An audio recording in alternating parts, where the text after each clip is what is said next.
In the heart of Baton Rouge, on Friday nights, a hidden gem awaits. Nestled away at 7543 Jefferson Highway lies a haven for gamers and enthusiasts alike. Welcome to Little Wars. Magic the Gathering is the world's first trading card game. Started in 1993 and gained its first World Championship in 1994. With its latest event, Magic World Championship 29, bringing in 426,000 watch hours on Twitch in only 24 hours. If the world of Magic the Gathering excites you, then you may find your start right through these doors.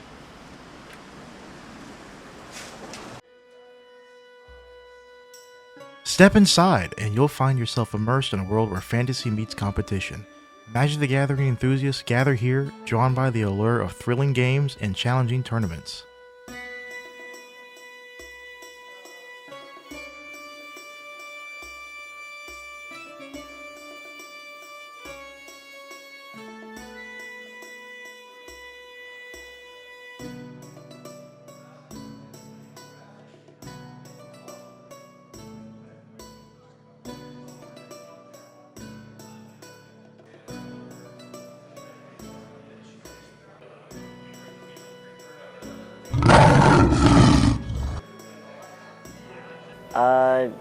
Event coordinator and general employee.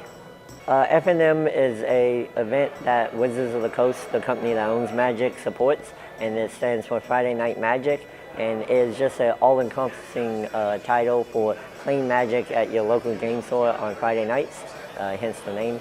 The point is to run events that are geared towards newer player or newer player-friendly events. So the most common of which are either Commander, free play pods, or drafts, which are the most casual way to enter into Magic.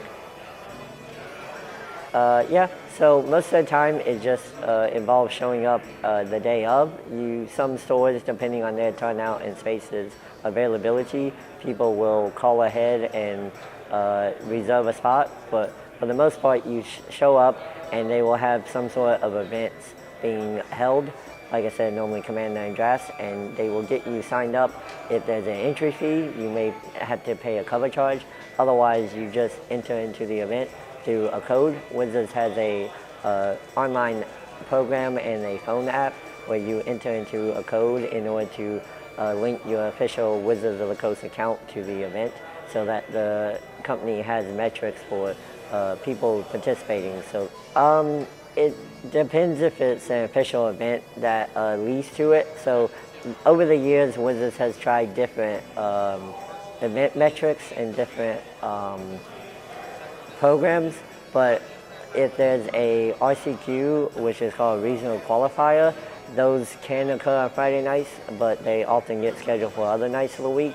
Those advance you with a prize support to bigger tournaments.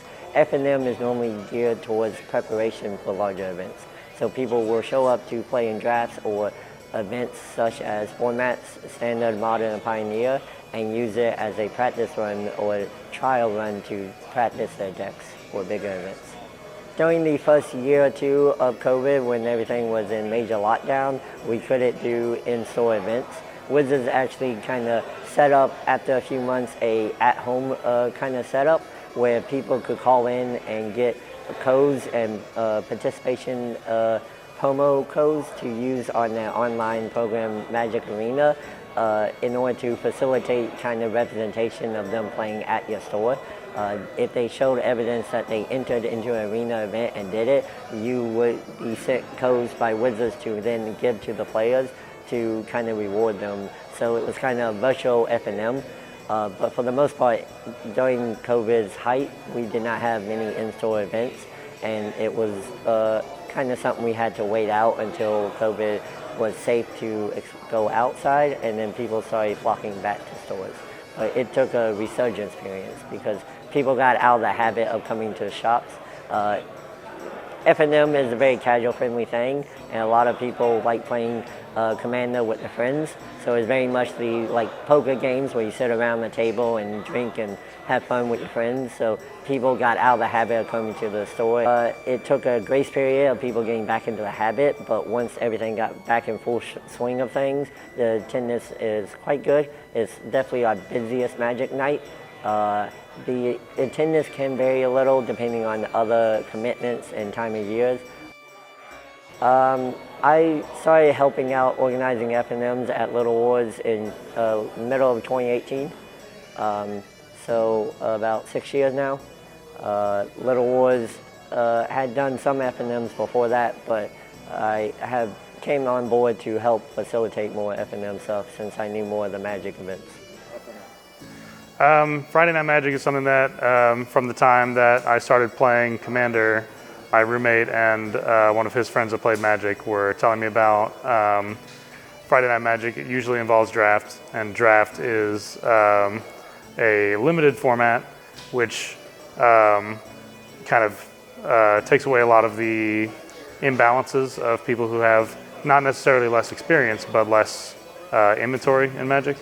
So since you're all playing with the cards that you just got assigned that day, right, like, or you just drew that day in your draft, there's not a lot of just showing up to the table and getting beat out because someone has been playing Magic for 20 years and has a bunch of cards. And it's also a good way to evaluate cards.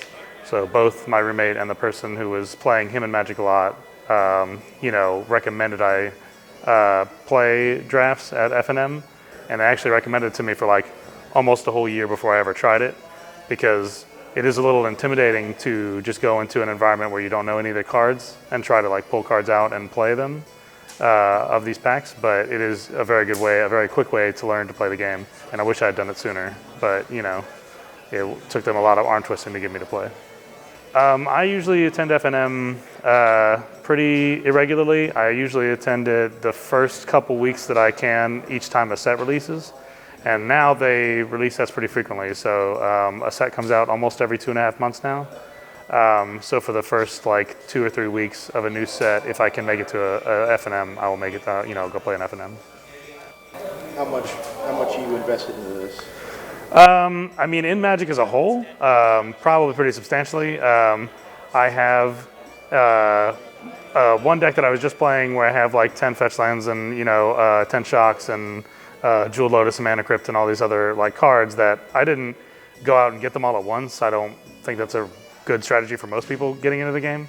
But I have decks that are probably individually right in 100 cards, like over $1,000, right? And I don't think that's like common across my decks, right? But it is one of those things where if you look at your decks that have the most high-priced cards in them, yeah, you probably most people eventually get to a deck that has a lot, many hundreds of dollars in it, right?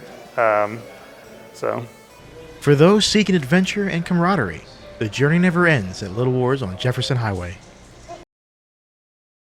I don't know. Cars look pretty cool.